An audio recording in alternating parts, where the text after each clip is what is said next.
prelude to revolution. You can't spell tyranny without T. Through most of colonial history, inhabitants of the 13 colonies were loyal subjects of the British Crown, resourceful, dedicated, and as the third Duchess of Kent was fond of saying, "Some tea-drinking motherfuckers." In fact, whenever the subject of the New World was mentioned within earshot, the Duchess could always be counted on for a wistful headshake and a hearty, "Motherfuckers love that motherfucking tea."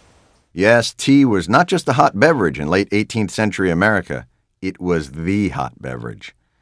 So it came as quite a shock to the colonists when, in 1773, the British government outsourced all American tea jobs to the East India Company, an offshore British multinational. In addition, the Crown passed the Tea Act, raising the tariff on tea 1/8 pence per dram, the modern equivalent of $5 million per tea bag. But the English-American relationship had been deteriorating for some time. In 1765, King George II imposed the Stamp Act, which, in conjunction with the equally harsh Coin Act and Action Figure Act, decimated colonial America's burgeoning nerd community. Their anger was soon given a voice by Pennsylvanian John Dickinson, who eloquently argued for greater colonial self-government in his classic Letters from a Pennsylvania Farmer, and of course its less popular sequel, The Pennsylvania Farmer and the Goblet of Fire. The first major act of violence occurred in 1770, when British troops fired into an angry mob and killed 5 citizens in what came to be called the Boston Massacre. And so, on a cold December night, a party of Bostonians dressed as Mohawk Indians boarded ships anchored in the harbor and dumped thousands of pounds of tea into the Atlantic.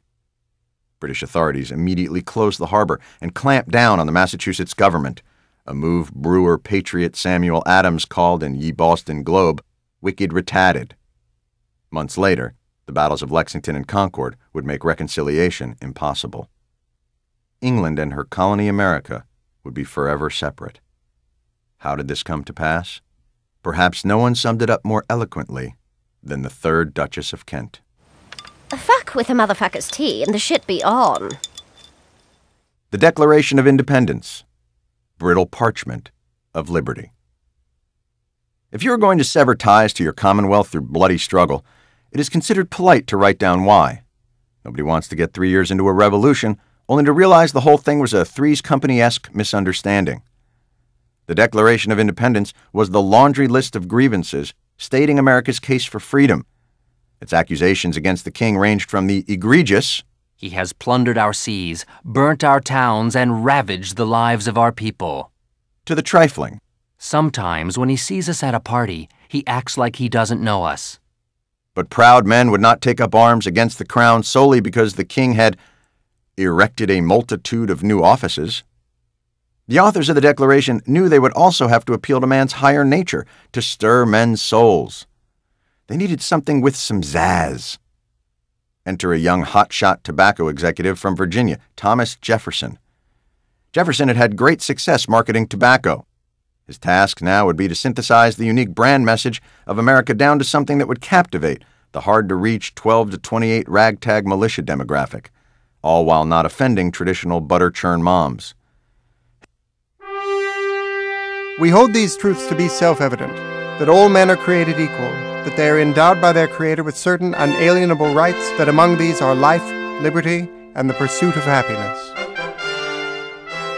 In a scant 35 words, Jefferson had given the nation the kind of positive brand identity that rendered moot the issue of whether or not we had to live up to its ideals. The Declaration of Independence was signed and announced on July 4, 1776. A new nation was born.